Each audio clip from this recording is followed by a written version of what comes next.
Hi, my name is Dan Jensen, and this is my video for the project Planning for Effective Communication. Communicating with colleagues can be a challenging proposition, especially when the group is made up of very strong personalities. Given that you're working with experts in your chosen area, you will find yourself surrounded by highly opinionated people. I located a very interesting journal article in the Lopes Online Library discussing the virtues of emotional intelligence, or EI as it's commonly referred. According to scientists, IQ is simply one of several intelligences. The term emotional intelligence was originally coined by Salovey and Meyer in 1990, using Gardner's concepts of intrapersonal and interpersonal intelligences. According to Salovey and Meyer, emotional intelligence involves the ability to perceive accurately, appraise, and express emotions, the ability to access or generate feelings when they facilitate thought, the ability to understand emotion and emotional knowledge, and the ability to regulate emotions to promote emotional and intellectual growth.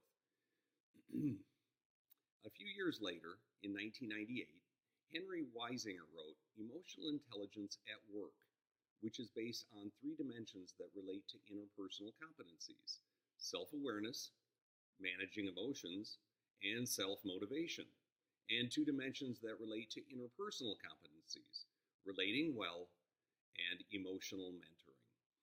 I would suggest that by learning to understand and develop these five dimensions of your emotional intelligence, we'll be prepared to be a positive and supportive project member, allowing us to communicate effectively, diffuse potentially difficult situations, and keep collaboration going.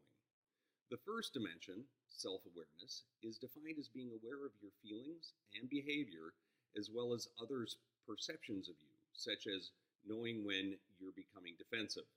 This involves being aware of how emotions affect us and how we react. The second dimension, managing emotions, means understanding your emotions and using your understanding to turn situations to your benefit, such as calming yourself quickly when you're angry. This also includes those strategies we use to control our reactions.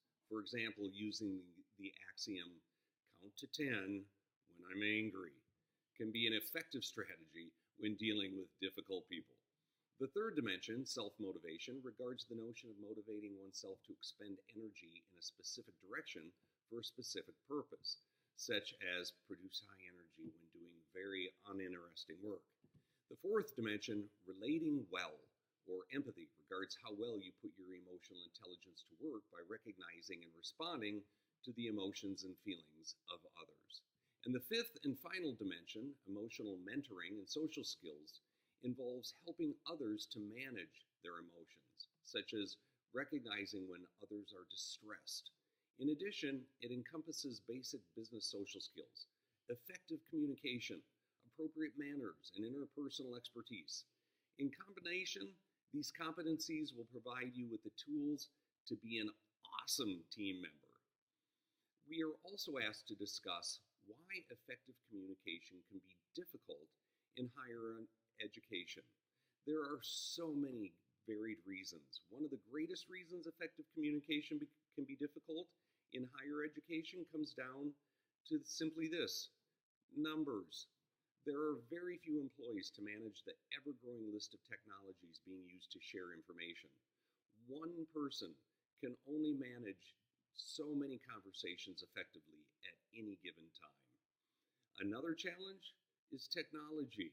Despite the characteristics of this new generation of students, we cannot assume as educators that all who reach higher education already possess the necessary skills to use Web 2.0 technologies, such as learning tools. These are simply a few of the many reasons why effective communication can be so challenging in higher education. And lastly, we've been asked to provide one or two ways in which you can de-escalate a situation when a disagreement occurs. First, listen. Make yourself available to sit down, preferably face-to-face, and listen to what the other person has to say.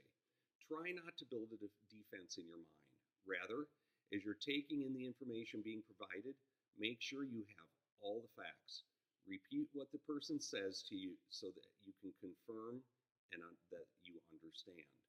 Second, ask appropriate probing questions. By asking questions, you will not only let your listener know you're listening, you may also uncover additional information that will help you and assist both of you in coming to a mutual understanding. Once again, my name is Dan Jensen. Thank you so much for your time.